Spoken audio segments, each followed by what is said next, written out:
they only ended up with 2 witnesses.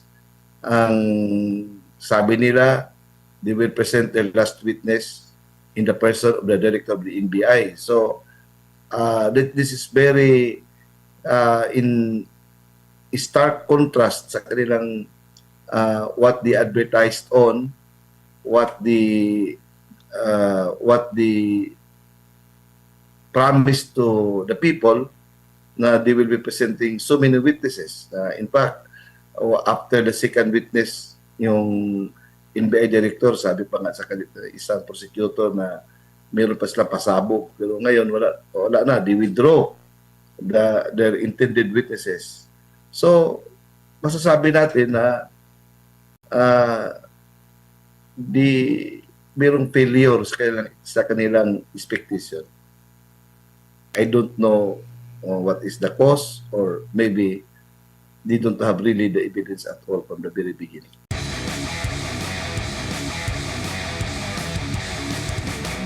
Noong Wednesday, ka-6 na araw na po, no? Una muna, sa napansin niyo po, ano po yung kaibahan talaga ng nasa regular na pagdinig or trial sa regular na korte compare sa impeachment trial? Para at least meron lang ma-picture at yung ating mga kababayan kung ano yung kaibahan. Malaki ba ang kaibahan? Naririnig ba natin itong mga patutsada, mga kung ano-ano pang mga sinasabi, mga dagdag? Ano po kaibahan mo na, attorney? First and foremost, an impeachment proceeding is sui generis, meaning to say unique. It has own uniqueness. Pangalawa, ang impeachment trial, it's a trial that is directed on both audiences. First, yung senator judges. Ang pangalawa, yung public opinion, the court of public opinion. So dalawa yung audiences mo. Kaya nga, yung presentation dyan ay you are not only directing your arguments to the senator judges, but you're also directing and relating your arguments to the public. Because this is political, although meron ding balance din, meron ding requirements about its constitutionality and legality, but essentially political ito. So, ang desisyon ng mga senator judges, guided yan ng demands or yung perception ng public opinion. Kaya nga, kailangan talaga magaling ka sa messaging. So, dalawa ang audiences mo dito. Both the prosecution and the defense. Opo. Okay, dito naman tayo sa una nilang artikulo na grave threat. Pero parang, kung di ako nagkakamali, parang doon nila ipinasok ito sa betrayal of public trust. Bakit kaya? Bakit hindi? Ano? Kasi yung grave threat daw po, parang doon nila inilagay sa betrayal of public trust. Parang hindi doon sa high crimes ata or sa culpable violation. Grave threat. Grave threats. Hindi yan siya high crime. In fact, it is cognizable by a first level court. So para maisama nila, they put it under the ground of betrayal of public trust. Kasi yung betrayal of public trust ay wala man yan siyang, it's a generic. So wala yung exactitude. Walang parang agreed parameters. So yun na pinasok para masama na isang ground sa kanilang impeachment complaints against the Vice President. So itong grave threat, sa MTC lang ito, sa local court lang talaga ito na nasisettle po, attorney. Hindi ito may tuturing na karumal-dumal na krimen o high crime. Hindi. Kasi maliit lang yung kaniyang penalty. Kaya yung offense niya in case he will be found guilty, and that is considered as one of the minor crimes. So, cognizable yan ng first level court. Kung munisipyo, nangyari yung krimen sa municipal trial court, kung sa city trial court. Opo. Doon po sa sinasabing apat na articles of impeachment, ano ang iyong komento o opinion? Bakit kaya itong grave threat ang inuna nila? Ito ba sa tingin mo, sa tingin nyo lang po, malakas sa kanila, mahina sa kanila, o ito lang ang nakikita nilang may ebidensya kasi may video na pwede nilang paulit-uliting na i-play na nandoon ang sinasabi nilang banta? Ano ang nakikita mo? Ito ba yung pinakamahina o pinakamalakas, attorney? So, we cannot speak with certainty because hindi naman tayo kasali sa prosecution. Tayo ay isang observer lang. But in a case like this na kaya the whole country is watching, in fact, yung mga ating mga kababayan abroad are also watching.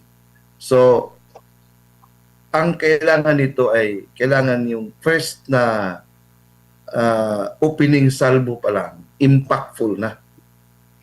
Kumbaga pa mayroon ng shock value kung kailangan para it can generate attention at saka yung perception ay makuha mo na kung you are the ones pushing for the conviction of the Vice President. As I said, dalawang audience ito.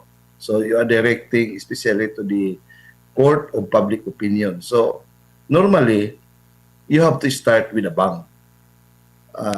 Ngayon, kung titingnan natin, they did not succeed kasi it was just a whimper kung tingnan natin. In fact, they only ended up with 2 witnesses.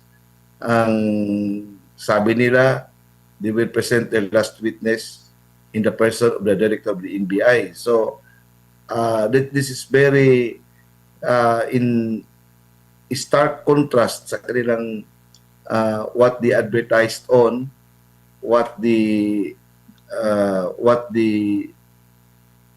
promise to the people na they will be presenting so many witnesses. In fact, after the second witness, yung NBI director, sabi pa nga sa isang prosecutor na meron pa silang pasabog. Pero ngayon, wala na. They withdraw their intended witnesses. So, masasabi natin na merong failure sa kanilang expectation. I don't know what is the cause, or maybe they don't have really the evidence at all from the very beginning. Opo. So kumbaga sa sa regular ba na korte, pag may inatras, kumbaga puntos ba agad 'yan ng opposing side? Halimbawa, meron akong i-witness pero i-atras ko. Or hindi mo rin masabi kasi baka strategiya rin. Or talagang dahil sa nakita nila na performance sa unang dalawa nila na witness na parang at the end parang nagagamit pa nila pabor sa depensa. Kaya sabi nga ni Attorney Kapunan sa pagdinig, nalaman daw niya kung paano na mag-stop, attorney. Well, ako as a lawyer, before we start presenting our evidence, when we assemble our witnesses, I'll see to it na yung mga witnesses ko ay makatulong sa kaso. Kung ang mga witnesses naman ay from the very beginning, alam ko na superfluous lang or surplusage, redundant lang, I will not list down those witnesses. Kasi alam ko na hindi sa kailangan. Repetitive na kaniyang testimony. Now, I'm just wondering why they did not anticipate it from the time that they listed their witnesses on the 4th article of impeachment. So, tingin ko palang hindi strategy yan kasi kung strategy mo, parang mahirap sabihin na strategy ito. Talagang failure of expectation siguro kung ngayon na nalalaman nila, they have realized that these witnesses are no longer helpful to their theory, so they withdraw it. Ang tanong, bakit hindi nila nakita yan from the very beginning? kung hindi pala helpful yan, ah, hindi na sana na isama sa kanilang list of witnesses sa Article 4 ng impeachment. Pwede rin attorney, pang bluff. Oy, marami akong witness sa laban na sa iyo kasi sinama pa nila sa possible witness yung sheriff na nasapak ni Vice President Sara Duterte nung panahon siya ay mayor. Biro mo, 5 yata yung kanilang hindi na itutuloy sa pag-witness. Pwede rin ba na estratehiya pang bluff lang, pang panakot na grabe, madaming mga witness pero kalaunan sabi nila baka tayo ay mababaliktad nito imbis magamit natin yung ating mga witness.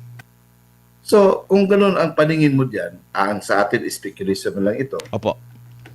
you are not really certain or you are not really confident or sure of the quality of witnesses that can prove your case. Kasi kung mag-bluff-bluff ka, so hindi ka sure. Hindi yan kumbaga pa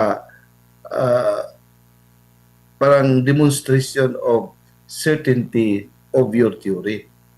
Ngayon, kung sure ka, dapat from the very beginning na these witnesses can really help prove your case. So, ituloy mo talaga yan.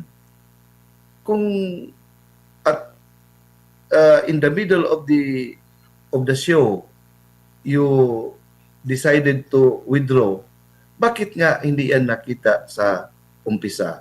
Now, balik tayo sa hinala na they know that they cannot really prove the case. All they have to accomplish, all they want to accomplish is to create a narrative that can somehow destroy the image and the reputation of the Vice President regarding 2028 elections.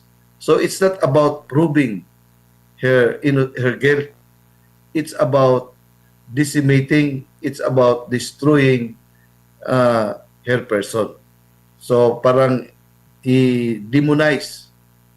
Ngayon, siguro di found out na hindi man nag-click itong dalawa nating witnesses. So kaya nga, sabi ko walang shocking value yung kanilang first two witnesses. So, kung i-present pa nila yung additional witnesses, baka nakikita nila na lalo pang mapadiin yung kanilang kalagayan. So, yung theory nila, yung direction nila na masisira ang Vice President, nakita nila na it did not succeed.